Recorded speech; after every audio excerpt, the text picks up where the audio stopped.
Assalamualaikum warahmatullahi wabarakatuh. Seperti biasa nggih bersama Cak Hilmi.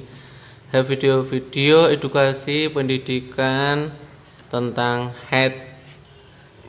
Alhamdulillah. Terus dan tanya jawab fikih yang lain.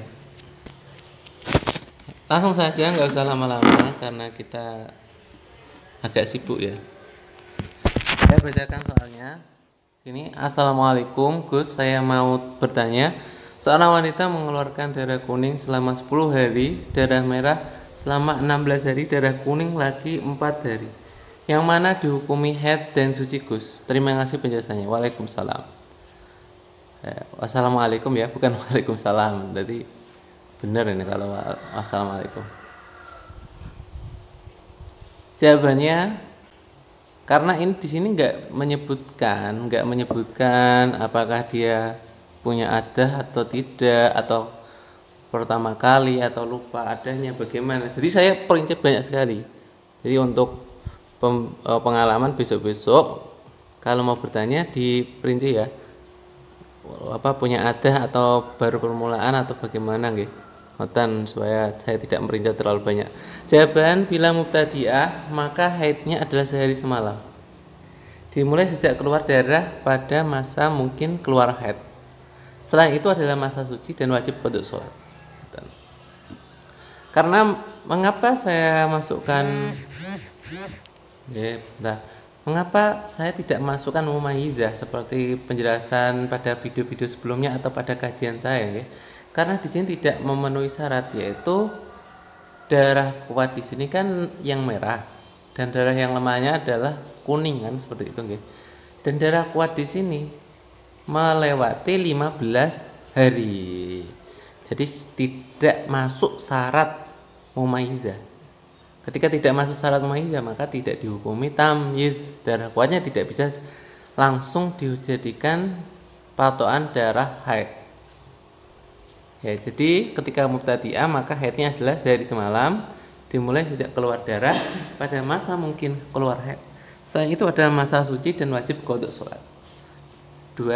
Bila termasuk muqtadah ghair mutamayyizah. Jadi ghair mutamayyizah tadi nggih tidak memenuhi syarat. Salah satu syaratnya adalah yaitu tidak boleh melewati 15 hari untuk darah kuat. Darah kuatnya di sini melewati 15 hari, berarti kan tidak mumayyizah atau ghair mumayyizah seperti itu nggih.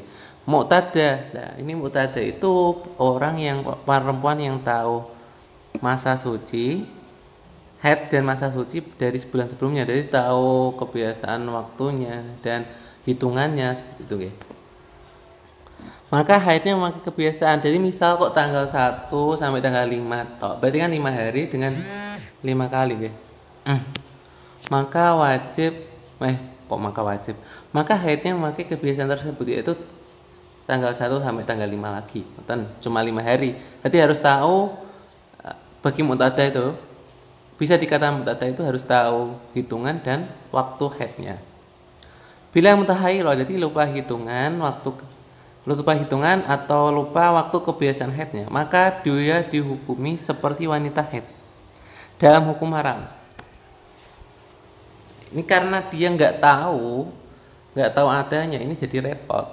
Jadi adah itu penting ya, setiap bulan, setiap hari kalau keluar darah itu dicatat di warna dan ciri-cirinya berapa hari gitu kan.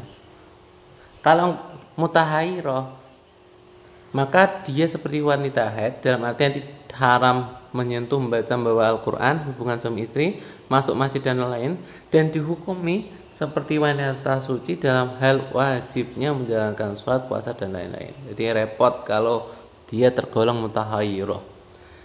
Nomor 4, bila dia cuma ingat waktu haid dan lupa hitungannya, maka ini sama nggih, nomor poin 4 sama poin 5 sama. Bila lupa waktunya haid namun ingat hitungannya, maka hukumnya seperti poin yang nomor 4, berarti sama nggih hukumnya.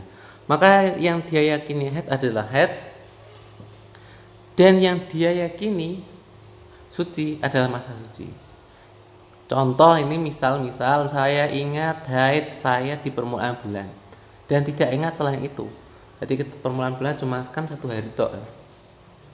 Hari kedua kan nggak termasuk permulaan bulan, jadi 1 hari. Maka haidnya cuma sehari semalam. dan masa sucinya dimulai dari tanggal 16 sampai akhir bulan. Dan untuk tanggal 2 sampai 15 dia sholat dan wajib mandi untuk setiap sholatnya. Karena apa? Karena tanggal 2 sampai tanggal 3 itu dia tidak apa ya? Dia tidak diyakini wanita yang haid dan tidak diyakini wanita yang suci. Ini toharo apa? Jadi wajib mandi untuk setiap sholatnya. Kan seperti itu nggih. Karena ini ada keraguan untuk menghukumi. Jadi penting bagi perempuan untuk tahu kebiasaan, waktu dan hitungan haid dan masa sucinya setiap bulan. Dengan untuk kalau tidak tahu ini akan repot hukumnya. Semoga bermanfaat. Share ya. Kalau mau, kalau nggak mau ya sudah. Ya sudah, terima kasih. Assalamualaikum warahmatullahi wabarakatuh.